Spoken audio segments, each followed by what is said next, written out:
মামলার সাক্ষী যদি কোর্টে হাজিরা না দেয় তাহলে ওই মামলার কিন্তু রায় দেওয়া সম্ভব হয় না।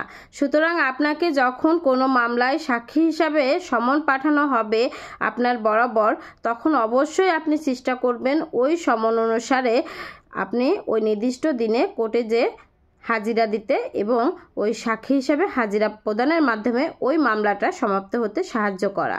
অনেক সময় অনেক ব্যক্তির বিরুদ্ধে কিন্তু মিথ্যা মামলা হয়ে থাকে। তারা কিন্তু যখন আপনাকে সাক্ষী মানে তখন আপনি যদি সাক্ষী হিসাবে আদালতে উপস্থিত না হন তাহলে কিন্তু ওই মামলাটার রায় হয় না। মামলাটা কয়েক ডেট পড়ে থাকে। ওই কয়েক ডেট পরে আপনি যখন সমন অমান্য করে না আসেন কোর্টে, তখন কিন্তু আপনার বিরুদ্ধে গ্রেপ্তারি পরোয়ানা ইস্যু হয়ে যাবে।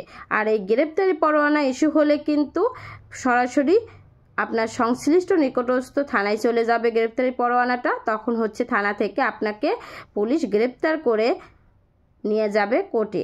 সাক্ষী হয়েছেন আপনি, কিন্তু আপনাকে পুলিশ গ্রেপ্তার করে কোর্টে নিয়ে আসলো হাজিরা দেওয়ার জন্য। এটা কিন্তু অনেক বড় একটা অপমানজনক এবং আপনার জন্য হেনস্থাকর ঘটনা। সুতরাং এই ধরনের ঘটনা যেন না হয় এবং কোনো মিথ্যা মামলা যেন আপনার জন্য বছরের পর বছর পড়ে না থাকে অমীমাংসিত হয়ে, বা কোনো মামলার যেন ক্ষতি না হয়, এই জন্যই আপনাকে সাক্ষী হিসাবে সাক্ষী মান্য করেও যদি আপনার বরাবর সমন দেওয়া হয়, আপনাদের উচিত হবে এই সমনটাকে অ্যাভয়েড না করা এবং নির্দিষ্ট দিনে যে কষ্ট করে হলেও হাজিরা প্রদান করা।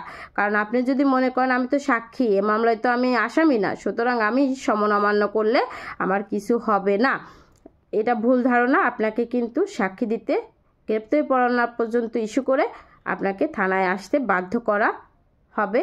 এই নিয়মও আছে এবং বাধ্য করা হয়। সুতরাং আপনারা সাবধানতা অবলম্বন করবেন। এবং এই ভিডিওটি যেহেতু শিক্ষামূলক ভিডিও, যেহেতু এ ধরনের সমস্যা আমাদের সমাজে অহরহ হয়ে থাকে, যার ফলে মামলা বিলম্বিত হয়ে থাকে, ডিলে হয়ে থাকে, মামলার জট সৃষ্টি হয়ে থাকে, সুতরাং ভিডিওটি আপনারা বেশি বেশি শেয়ার করবেন এবং আমার ভিডিওটি লাইক দেবেন, কমেন্ট করবেন এবং সাবস্ক্রাইব করে আমার পরিবারের একজন সদস্য হবেন। এবং আমি ঢাকা জজ কোর্টের একজন আইনজীবী। যারা আমার সঙ্গে সাক্ষাৎ করতে চাচ্ছেন তারা স্ক্রিনে দেওয়া নাম্বারে আমার সঙ্গে যোগাযোগ করলেই হবে। ধন্যবাদ, ভালো থাকবেন। আসসালামু আলাইকুম।